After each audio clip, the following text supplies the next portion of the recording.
Hello everyone, I hope all of you are doing good. Corporate social responsibility एक काफ़ी important topic है commerce के अंदर।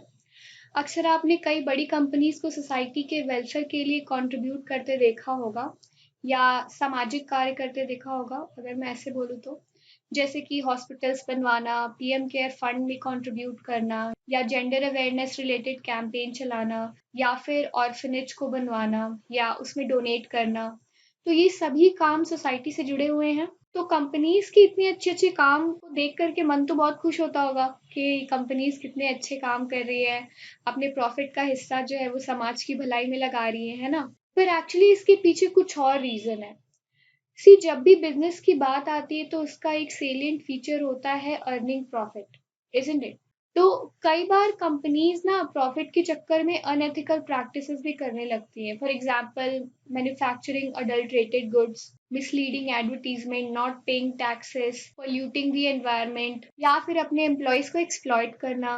तो इन सभी कारणों की वजह से कंपनीज एक्ट 2013 के अंदर सेक्शन 135(1) में कॉर्पोरेट सोशल रिस्पॉन्सिबिलिटी से रिलेटेड एक रेगुलेशन लाया गया, जिसमें बात की गई कि जैसे सोसाइटी में हर एक पर्सन की कुछ रिस्पॉन्सिबिलिटी होती है सोसाइटी को लेकर के, वो सोसाइटी का अच्छा या बुरा सोच करके काम करता है, वैसे ही सेम ऑब्लिगेशंस जो है वो बिजनेस पर भी लागू होंगे अगर वो एक सर्टेन लिमिट से ज्यादा कमा रही है तो। और ऐसा नहीं करने पर उनके ऊपर नॉन कंप्लायंस के लिए जुर्माना भी लगाया जा सकता है या फिर हम कहें कि पेनल्टी भी लग सकती है। तो ये एक बेसिक कॉन्सेप्ट है कॉर्पोरेट सोशल रिस्पॉन्सिबिलिटी का। अब बात करते हैं कि सोशल रिस्पॉन्सिबिलिटी कितने टाइप की हो सकती है। तो ये बेसिकली 4 टाइप की होती है: economic, legal, ethical and discretionary. तो एक एक करके बात कर लेते हैं सबके बारे में। तो देखिए, बिजनेस एंटरप्राइज के अंदर इकोनॉमिक रिस्पॉन्सिबिलिटी कैसे आ सकती है?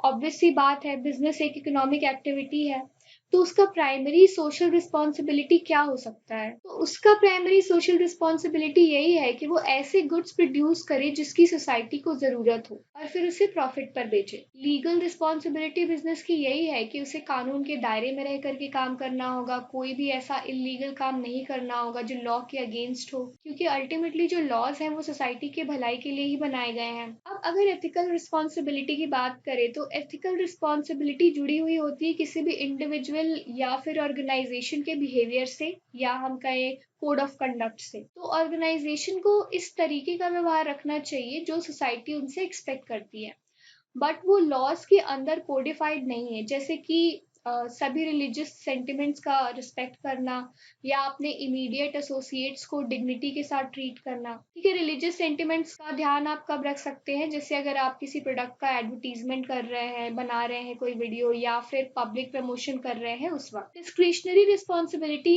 काफी वॉलेंट्री नेचर की है। तो इसमें क्या होता है ना कि अपनी समझ सूझबूझ यूज करके सोसाइटी के बेनिफिट के लिए अगर एक कंपनी कोई एक्शन लेती है तो उसे हम डिस्क्रिशनरी रिस्पॉन्सिबिलिटी के अंदर रखेंगे। जैसे कि मान लीजिए अभी असम में बहुत ही भयानक फ्लड आया हुआ है, तो किसी बिजनेस ऑर्गेनाइजेशन ने पीने का पानी, खाना या जो भी बेसिक नीड्स है उस एरिया से अफेक्टेड लोगों की, तो उसके लिए अगर कंट्रीब्यूट कर दिया तो ये डिस्क्रिशनरी रिस्पॉन्सिबिलिटी के अंदर आ जाएगा। या अगर आप किसी एक एजुकेशनल इंस्टीट्यूट को चैरिटी के नाम पर डोनेट करते हो, तो मतलब ये जो डिस्क्रिशनरी या एथिकल नॉर्म्स को फुलफिल करने वाली चीजें हैं ना, वो सारी आ जाएंगी डिस्क्रिशनरी रिस्पॉन्सिबिलिटी में। अब बात कर लेते हैं कि वो कौन कौन से ग्रुप्स हैं जिसके लिए बिजनेस रिस्पॉन्सिबल होता है या ऑब्लाइज होता है। तो बिजनेस की शेयर होल्डर्स की तरफ एक रिस्पॉन्सिबिलिटी होती है, ठीक है, वो उन्हें उनके इन्वेस्टमेंट के अकॉर्डिंग फेयर रिटर्न दे। इसके अलावा बिजनेस से रिलेटेड सारे इंफॉर्मेशन जो है उनको रेगुलर बेसिस पर दे और फ्यूचर ग्रोथ से रिलेटेड जो भी स्कीम्स है उनको भी लगातार अपडेट करते रहे शेयर होल्डर्स को, ताकि वो अवेयर रहे कंपनी से रिलेटेड चीजों से। गवर्नमेंट एंड कम्युनिटी के टुवर्ड्स बिजनेस की रिस्पॉन्सिबिलिटी ये है कि वो कंट्री के लॉज के रिस्पेक्ट करे, टैक्सेस रेगुलर बेसिस पर पे करे, एनवायरनमेंट का ध्यान रखते हुए अपने ऑपरेशंस को करे और नेचुरल एनवायरनमेंट को प्रोटेक्ट करे।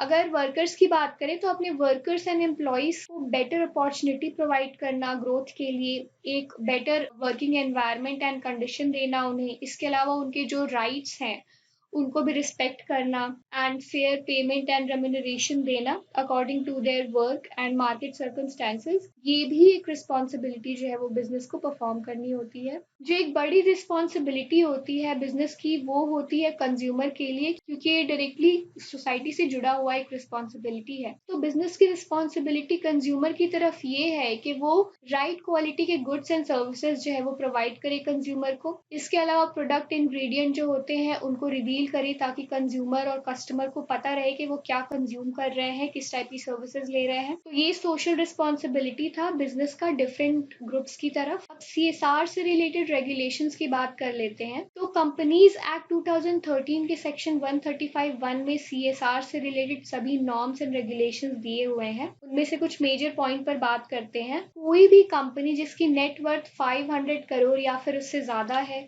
कोई ऐसी कंपनी जिसका टर्नओवर 1000 करोड़ या उससे ज्यादा है, या फिर कोई ऐसी कंपनी जिसकी नेट प्रॉफिट 5 करोड़ या उससे ज्यादा है, वो सभी कंपनीज जो है वो सीएसआर के रेगुलेशन में आ जाएंगी। मतलब कि अब उन्हें सोसाइटी के वेलफेयर के लिए पैसे खर्च करने चाहिए क्योंकि उनकी अर्निंग जो है वो इतनी हो गई है। तो अच्छा, ये सभी बातें जो मेंशन की गई हैं ये एक फाइनेंशियल ईयर के अंदर होनी चाहिए। जैसे कि मान लीजिए अभी चल रहा है 2022-23 और ये कब से कब तक के लिए है, तो ये स्टार्ट हो गया था अप्रैल 2022 से और चलेगा कब तक, 31 मार्च 2023 तक, राइट। अब अगर मान लीजिए कि एक कंपनी है जो लास्ट 3 कॉन्जिक्यूटिव ईयर्स से उतने पैसे नहीं कमा रही है जो ऊपर हमने मेंशन किया है चीजों को, या उससे कम अर्न कर रही है, तो वो कंपनी सीएसआर से बाहर हो जाएगी। मतलब कि उसे सीएसआर एक्टिविटी परफॉर्म करने के लिए ऑब्लाइज नहीं किया जा सकता, उसके लिए वो ऑब्लिगेटरी नहीं है, ठीक है, उसको पीनलाइज नहीं किया जा सकता। अब अगर बात करें कि अगर कोई कंपनी सीएसआर रेगुलेशन के अंदर आ रही है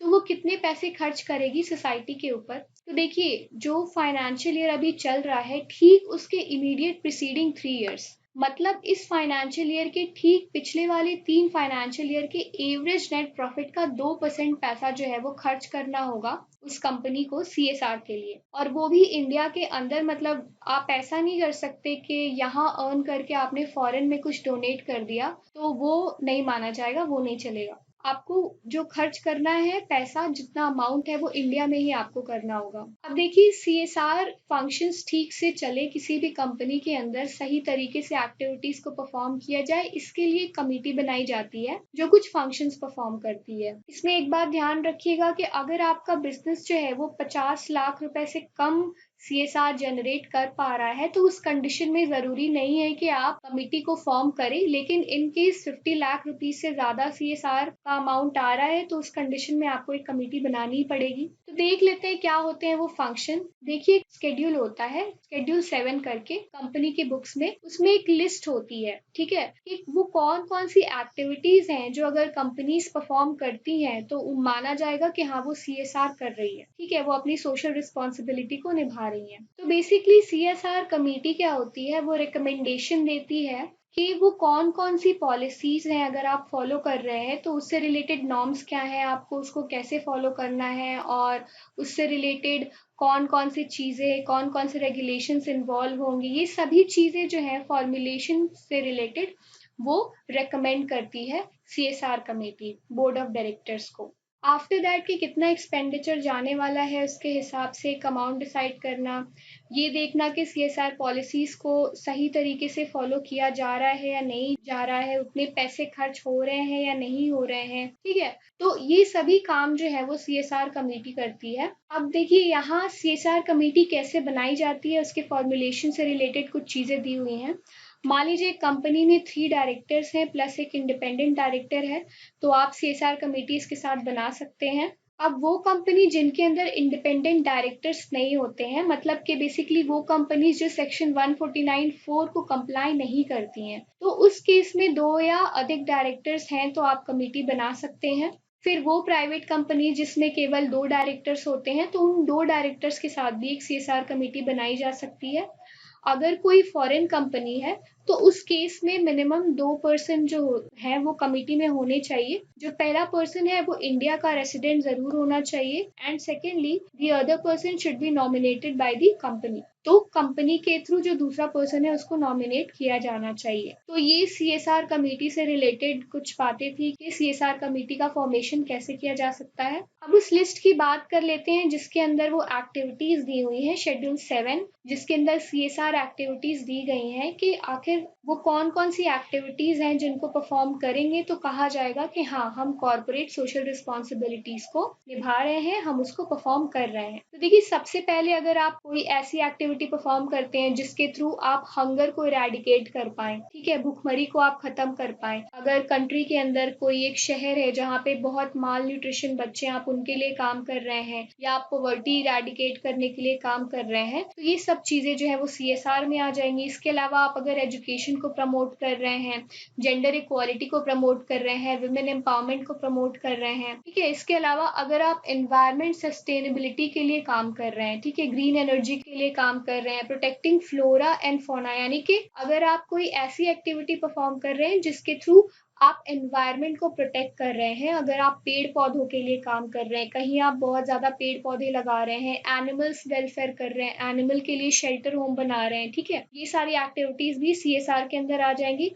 फिर अगर आप नेशनल आर्ट, हेरिटेज या फिर कल्चर के लिए काम कर रहे हैं कि अगर कोई कोई एक बहुत ही पुराना नेशनल हेरिटेज है, आप उसकी रिपेयर में कुछ पैसे खर्च कर रहे हैं। इसके अलावा अगर आप कोई आर्म फोर्सेस में वॉर विडोज हैं या फिर कोई उनके डिपेंडेंट हैं, उनके बेनिफिट के लिए कोई काम कर रहे हैं, जैसे उनको कोई पेंशन प्रोवाइड कर रहे हैं या फिर उनके घर के लिए कुछ आप काम कर रहे हैं, ये सारी एक्टिविटीज भी CSR में आ जाएंगी। इसके अलावा अगर किसी रूरल एरिया में बच्चों को स्पोर्ट्स में इंटरेस्ट है तो आप उसके लिए ट्रेनिंग प्रोवाइड करवा रहे हैं, तो वो भी CSR एक्टिविटीज के अंदर आएंगी। और भी बहुत सी चीजें हैं, जैसे कि अगर आप PM केयर फंड में कंट्रीब्यूट कर रहे हैं या फिर PM-NRF में कंट्रीब्यूट कर रहे हैं, तो ये भी सारी एक्टिविटीज जो है वो CSR के अंदर डाल सकते हैं। फिर अगर साइंस के फील्ड में अगर आप कोई रिसर्च एंड डेवलपमेंट प्रोजेक्ट पे काम करवा रहे हैं, टेक्नोलॉजी से रिलेटेड, अगर कोई मेडिसिन बनवा रहे हैं, पब्लिक फंडेड यूनिवर्सिटीज जो है, IITs, ठीक है, इनको अगर आप कोई कंट्रीब्यूशन दे रहे हैं, रूरल डेवलपमेंट प्रोजेक्ट्स पे अगर आप खर्च करते हैं, ठीक है, ये सारी एक्टिविटीज जो है वो CSR के अंदर आएंगी। इसके अलावा अगर कोई एरिया ऐसा है जिसे गवर्नमेंट ने कह दिया है कि ये एरिया जो है वो स्लम एरिया है, तो आप अगर उसके डेवलपमेंट के लिए कुछ काम करवा रहे हैं या फिर डिजास्टर मैनेजमेंट से रिलेटेड कोई एक्टिविटी परफॉर्म करवा रहे हैं, तो ये सब एक्टिविटीज जो है वो CSR के अंदर आएंगी। अब देखिए, 2020 और 21 के बीच एक रूल गवर्नमेंट लेकर के आई थी COVID-19 के अंदर। इसके अंदर क्या था कि जो मेडिकल कंपनीज थी जो रिसर्च कर रही थी COVID-19 मेडिसिन के ऊपर या फिर कोई वैक्सीनेशन डेवलप कर रही थी, तो उसको भी CSR एक्टिविटीज के अंदर डाला गया। मतलब ये नहीं कहा गया कि अरे ये तो आपका, क्योंकि आप तो मेडिकल कंपनी हो तो आपका यही काम है, बट नहीं, इसको 2021 से लेकर के 2023 के अंदर तक के लिए ये कहा गया है कि अगर कोई कंपनी ऐसी कोई नया ड्रग डेवलप करती है तो उसको CSR एक्टिविटी के अंदर ही माना जाएगा, उसको नॉर्मल कोर्स ऑफ बिजनेस ना मान करके उसको CSR एक्टिविटी के अंदर ही माना जाएगा। अब ये बात कर लेते हैं कि अगर कोई कंपनी ऐसी है जो CSR रेगुलेशंस को फॉलो नहीं कर रही है, तो नॉन कंप्लायंस जो है उसके कॉन्सिक्वेंसेस क्या होंगे। अगर कोई कंपनी कंप्लाई नहीं कर रही है तो उसके कॉन्सिक्वेंसेस क्या होंगे। तो देखिए, अगर कोई कंपनी CSR पॉलिसीज को फॉलो नहीं करती है तो उस कंडीशन में उसके ऊपर 50,000 से लेकर के 25 लाख तक का पेनाल्टी लग सकता है। इसके अलावा अगर कोई ऑफिसर डिफॉल्ट में पाया जाता है तो उस कंडीशन में उसको 3 इयर्स की इम्प्रिजनमेंट हो सकती है और 50,000 से लेकर के 25 लाख तक का जुर्माना भी लग सकता है। तो ये थी नॉन कंप्लायंस के कॉन्सिक्वेंसेस। तो इस वीडियो में हमने CSR को समझा। ऐसी ही और वीडियोस के लिए आप हमारे सोशल मीडिया हैंडल्स को फॉलो कर सकते हैं। Till then, goodbye and take good care of yourself.